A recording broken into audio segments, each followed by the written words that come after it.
Good afternoon, children. Welcome back to the third session of civics class. On Sunday, online test was conducted. You all actively participated. It's got very nice to see you there. In my previous session, I discussed about the features borrowed from British Constitution. In this session, we will discuss about the features which we have borrowed from American Constitution, the Constitution of Canada, and also we will discuss about the Constitution of Ireland and USSR, from where we have taken these features. So let's get started with the American Constitution. The first feature is written Constitution. Written means Constituent Assembly was specially made to enact and draft the Constitution, and it is a written one where Dr. Rajendra Prasad was presiding this Constituent Assembly and the chairman was Dr. Bhim Rao Ambedkar. Second feature is federalism, means the power is divided between center and states. In India also we have central government and state government. Third feature is head of the state is called president. Head of the state is the highest leader. In America, we have presidential form of government and the president is the highest leader. In India, we have parliamentary form of government, but in spite of that, we have the head of the state called president, who is the nominal head. The fourth feature is provinces are known as states. 13 colonies which formed United States were called provinces. In America, I am telling. And later on, all of them declared themselves states when they become independent. Here also, India constitutes how many states? 28 states. The next feature is provision of Supreme Court. Highest law-making body of America is Supreme Court. Here in India also, the highest law-making body is Supreme Court. It is the apex court. Under this, we have high courts, subordinate courts, lower court. So, Supreme Court is the apex court of India. Sixth feature, Rajya Sabha in India represents the states like the US Senate. In India, we have two houses, Lok Sabha and Raj Sabha. And Raj Sabha is the upper house.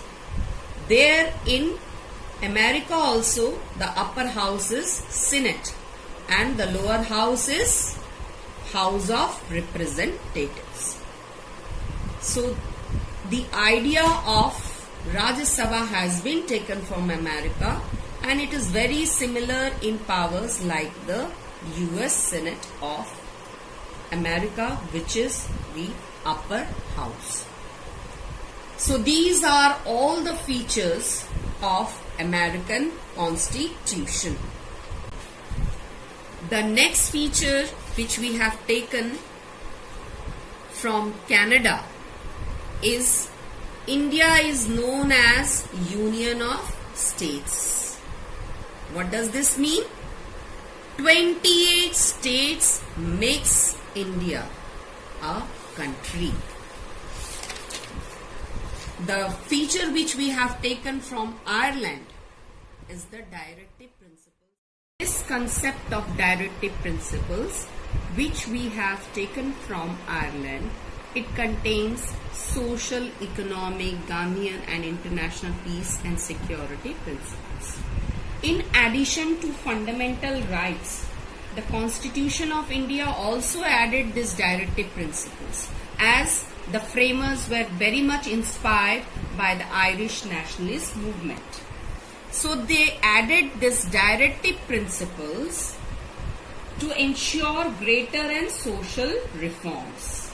and to serve as a guide to the independent Indian states so that to reduce the poverty among the masses and to institute laws and policies.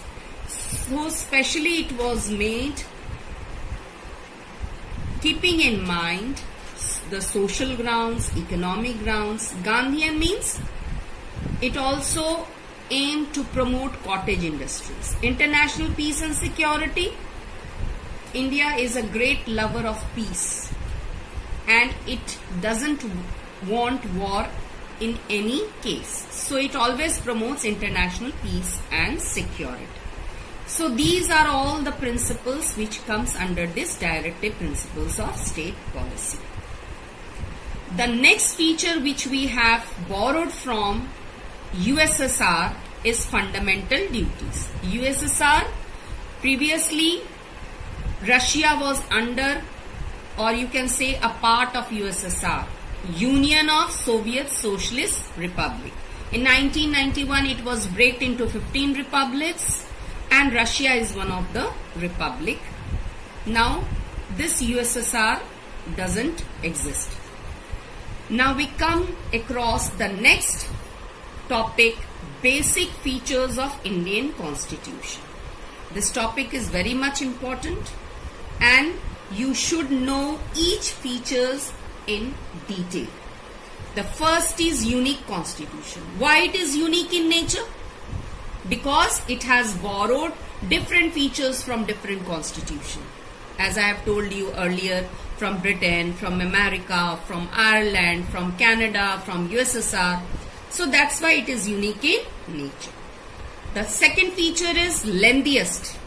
Means it is a detailed constitution and it consists of 22 parts, 395 articles and 12 schedules. You should know this. The third feature is written.